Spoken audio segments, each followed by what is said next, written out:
Hai Sobat MM, sebelumnya yang belum subscribe channel ini, segera di-subscribe ya. Jangan lupa like dan komennya. Sobat MM, saat ini sedang terjadi suatu kejadian luar biasa yang dialami oleh seluruh dunia, tak terkecuali di Indonesia. Apa itu? Ya, COVID-19 atau Coronavirus Disease 19. Sebelum kita membahas lebih jauh mengenai COVID-19, mari kita lihat beberapa artikel yang menyuguhkan kabar terkini mengenai wabah penyakit ini.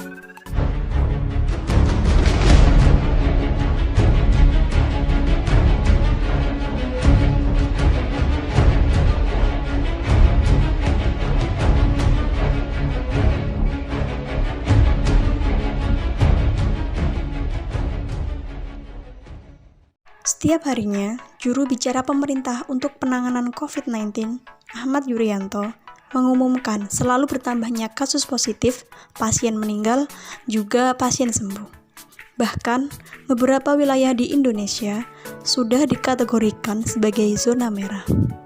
Hingga yang terbaru di Jawa Timur, sudah ada 10 wilayah yang masuk dalam zona merah, yaitu Surabaya, Sidoarjo, Gresik, Magetan, Kediri, Blitar, Malang, Lumajang, Jember, dan Situbondo.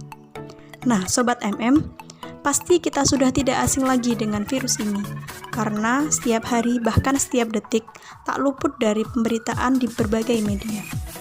Miris memang, akibat adanya penyakit ini, beberapa kegiatan ditiadakan sementara, seperti sekolah, perkuliahan, perkantoran, dan masih banyak lagi.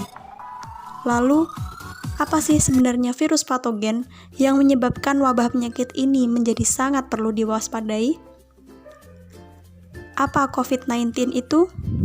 Apa saja gejala yang muncul akibat terinfeksi virus ini? Bagaimanakah virus ini bisa menular ke orang lain?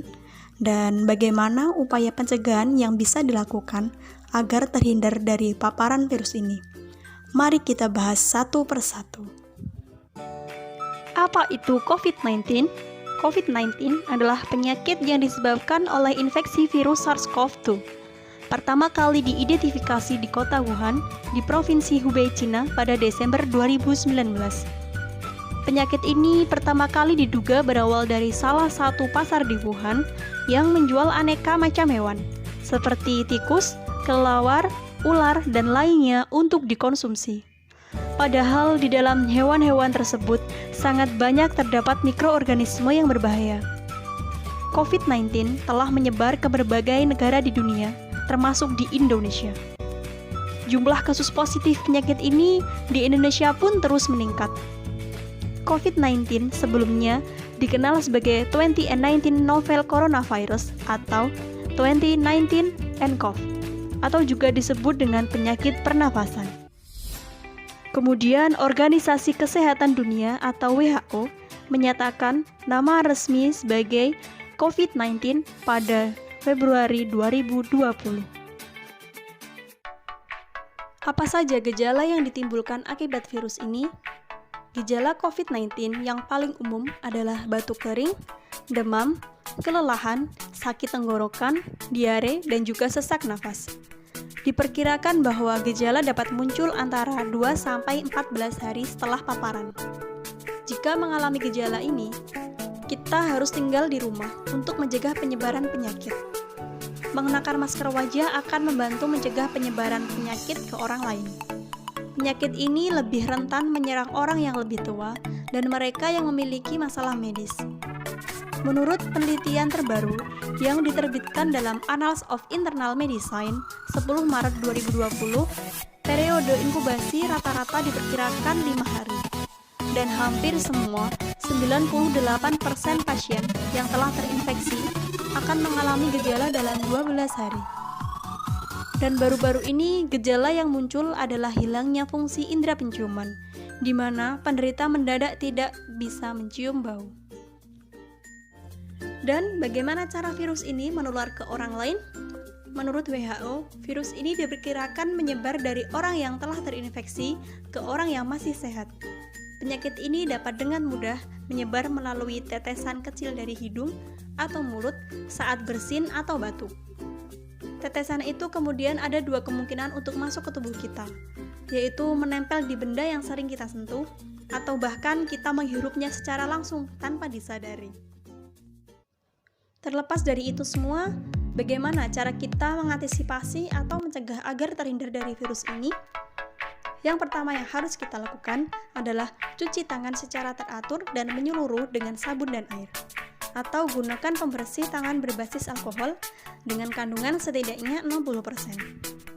Yang kedua, hindari kontak dengan orang lain yang sakit, hindari menyentuh mulut, hidung, mata, atau wajah. Untuk orang yang sakit, tutup batuk dan bersin dengan tisu atau kesiku. Gunakan masker untuk orang yang sakit dan orang yang sehat saat berpergian. Yang ketiga, bersihkan benda-benda atau lingkungan dengan disinfektan, seperti yang dilakukan oleh warga desa Klagen Jumat lalu. Yang keempat, lakukan jarak sosial atau physical distancing kurang lebih 1-2 meter antar orang saat berada di kerumunan. Yang terakhir adalah terapkan hidup sehat dan bersih. Bisa dengan olahraga rutin, istirahat cukup, dan makan makanan yang sehat dan bergizi.